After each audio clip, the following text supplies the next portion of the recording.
नमस्कार दोस्तों, स्वागत है आप सभी का हमारे इस चैनल सनातन ज्ञान गंगा पर। दोस्तों, अगर आप जीवन में कुछ नया सीखना चाहते हैं तो इस चैनल को सब्सक्राइब जरूर करें। श्री शिवाय नमस्तुभ्यम। हर हर महादेव। दोस्तों, पूज्य गुरुजी ने कहा कि अगर आपके शरीर में कोई भारी बीमारी हो गई है, बाहरी रोग हो गया है, या फिर आपके जीवन में आर्थिक समस्या चल रही है, आपको धन की प्राप्ति नहीं हो पा रही है, रुपए पैसों की लगातार दिक्कत बनी रहती है, आप कोई भी कार्य करने के लिए बहुत प्रयास करते हैं, बहुत मेहनत करते हैं, लेकिन आपको उस कार्य में सफलता नहीं मिल पाती है, तो गुरुजी कहते हैं कि आपको सावन के पवित्र महीने में शहद की कुछ बूंदों से शिवलिंग में ये अचूक उपाय जरूर करना चाहिए। ये उपाय करने के बाद आपके सारे कार्य तथा आपकी सारी बीमारियां महादेव की कृपा से बहुत ही जल्द समाप्त हो जाएंगी। तो चलिए जानते हैं क्या है वो उपाय। लेकिन उससे पहले अगर आप भोलेनाथ जी को सच्चे दिल से मानते हो तो इस वीडियो को लाइक करें और चैनल को सब्सक्राइब करके कमेंट में हर हर महादेव जरूर लिखें। देखिए, इस वीडियो में हम पूज्य गुरुजी द्वारा बताए गए 2 विशेष उपायों के बारे में जानकारी देंगे। पहला उपाय उन लोगों को करना है जिनके शरीर में कोई भारी रोग हो गया है, कोई बीमारी हो गई है। और दूसरा उपाय उन लोगों को करना है जिन्हें अपने जीवन में धन की प्राप्ति करनी है, धन की वजह से उन्हें किसी भी कार्य में सफलता नहीं प्राप्त हो पा रही है, व्यापार जिनका घाटे में चल रहा है, दूसरा उपाय उन लोगों को करना है। तो चलिए बात करते हैं पूज्य गुरुजी द्वारा बताए गए पहले खास उपाय के बारे में। देखिए, इस उपाय के लिए आपको सबसे पहले 1 लोटा जल ले लेना है। लोटा आप किसी भी धातु का ले सकते हैं, आप चाहें तो स्टील का ले लें या फिर तांबे का ले लें या फिर अन्य किसी के धातु का लोटा ले सकते हैं। इस लोटे में जल आप अपने किचन से लेंगे। आपके किचन में आरओ मटका या बाल्टी जो भी रखा हुआ है, वहां से आप पानी ले लेंगे, यानी जल ले लेंगे। फिर इसके बाद आपको लेना है थोड़ा सा शहद।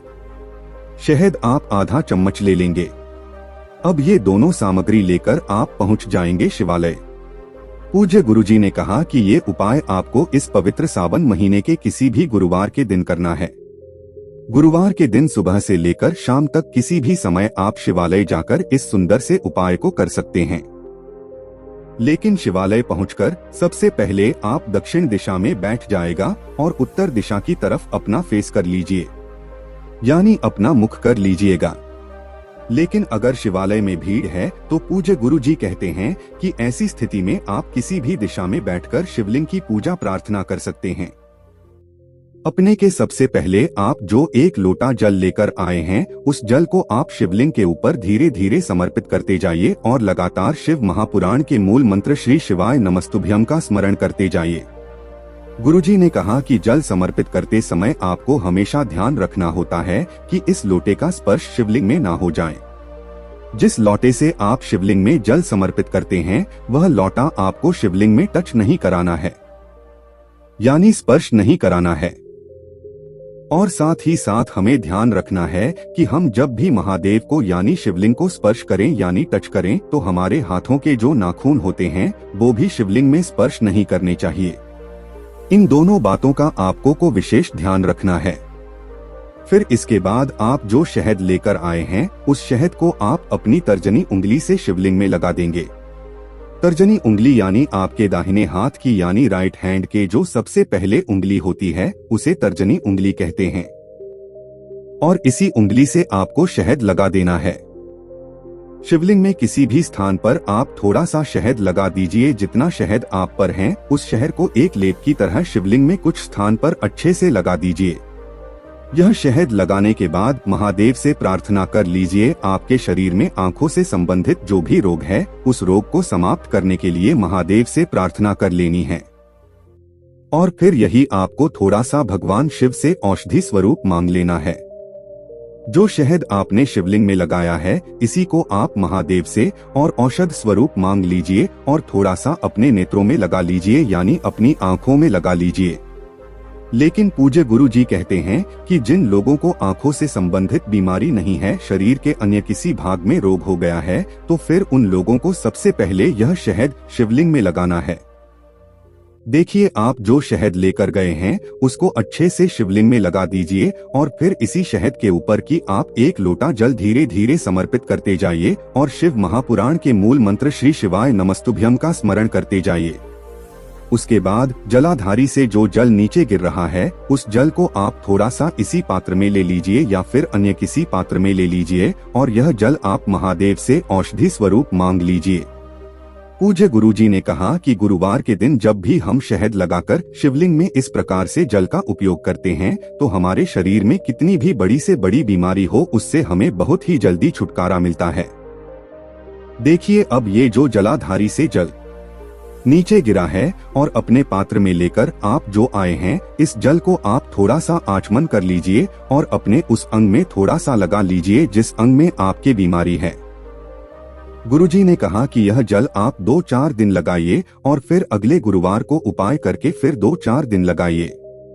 यानी अगर आप 2-3 गुरुवार ये उपाय करते हैं तो गुरुजी कहते हैं कि आपके शरीर में आपकी बीमारी में बहुत ही जल्द आपको आराम मिलना शुरू हो जाएगा। अब इसके बाद बात करते हैं पूज्य जी द्वारा बताए गए दूसरे खास उपाय के बारे में। देखें, ये उपाय उन लोगों को करना है जिनके जीवन में धन की बहुत ज्यादा कमी चल रही है, आर्थिक समस्याओं ने घेर रखा है, उनको ये उपाय करना है।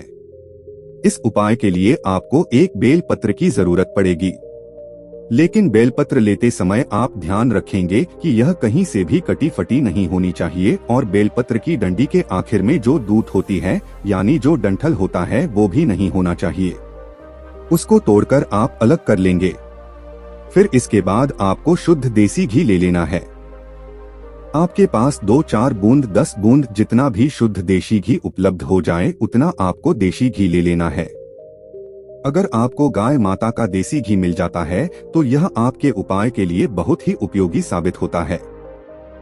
नहीं तो आप किसी भी शुद्ध घी का इस्तेमाल कर सकते हैं। अब इसी के साथ आपको ले लेना है सबसे आखिर में 1 लोटा जल आपको अपने किचन से लेना है। अब ये तीनों सामग्री लेकर आपको जाना है शिवालय। अब सबसे पहले आप एक काम करेंगे, आपको जो 1 लोटा जल ले गए हैं उस जल को शिवलिंग के ऊपर धीरे धीरे समर्पित करते जाएंगे और शिव महापुराण के मूल मंत्र श्री शिवाय नमस्तुभ्यम का लगातार स्मरण करते जाएंगे। पूज्य गुरु जी कहते हैं कि सावन के पवित्र महीने में आपको शिवलिंग में बहुत ही धीरे धीरे जल समर्पित करना है और महादेव के मंत्र का स्मरण करते रहना है। फिर इसके बाद आप जो 1 बेल पत्र ले गए हैं आप ओम नमः शिवाय मंत्र का स्मरण करते हुए अपने हाथ की अनामिका उंगली से इन तीनों पत्तियों पर चिकनी साइड में बिंदी लगाती है। फिर उसके बाद यह बेलपत्र आप अपने हाथ में रखी है और आपके जीवन में जो भी धन से जुड़ी समस्याएं चल रही है, आर्थिक समस्याएं जो चल रही है, धन की वजह से जो कार्य रुक जाते हैं, आपके कार्य में आपको सफलता नहीं मिल पाती है, उनका इस स्मरण कर लीजिए और महादेव से उनको समाप्त करने के लिए प्रार्थना कर लीजिए। और फिर ये 1 बेलपत्र आप शिवलिंग के ऊपर समर्पित कर दीजिए। बेलपत्र की चिकनी साइड का हिस्सा शिवलिंग में स्पर्श करेगा और बेलपत्र की डंडी जल आधारित की तरफ रहेगी। फिर इसके बाद आपको अपनी अनामिका उंगली में ही थोड़ा सा घी लेना है और घी को माता अशोक सुंदरी वाले स्थान पर लगा देना है। माता अशोक सुंदरी से फिर से वही प्रार्थना कर लेनी है जो अभी आपने महादेव से की है। अगर आपको माता अशोक सुंदरी वाले स्थान के विषय में जानकारी नहीं है तो जान लीजिए कि जलाधारी के बीच में जो मोटी उठी हुई लाइन होती है, कहीं कहीं पर सांप की आकृति बनी होती है, कहीं कहीं पर मोटी उठी हुई लाइन होती है, तो इसी आकृति को माता अशोक सुंदरी का स्थान कहते हैं। और यहीं पर आपको थोड़ा सा घी लगाना है। घी लगाने के बाद फिर वापस आपको अपने घर आ जाना है। पूज्य गुरु जी कहते हैं कि सावन के पवित्र महीने में अगर हम ये उपाय करते हैं तो हमारी सारी मनोकामना पूरी हो जाती है। दोस्तों, आज के लिए बस इतना ही। मिलते हैं एक और ज्ञानवर्धक वीडियो के साथ। धन्यवाद।